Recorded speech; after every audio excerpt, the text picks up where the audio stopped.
చెప్పింది పువ్వుల రాణిని నేనని గులాబీ పువ్వు చెప్పింది ఏమని ఏమని పువ్వుల రాణిని నేనని బంతి పువ్వు చెప్పింది బయలు నన్ను నాదని బంతి పువ్వు చెప్పింది ఏమని ఏమని బంగారు రంగు నాదని చామంతి పువ్వు చెప్పింది చలికాలంలో పుష్పాలని చామంతి పువ్వు చెప్పింది ఏమని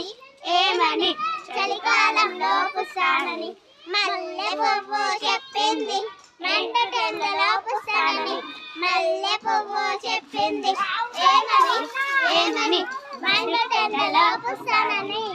అన్ని పువ్వులు చెప్పినాయి మంచి తేనెని ఇస్తానని అన్ని పువ్వులు చెప్పినాయి మంచి తేనెని ఇస్తానని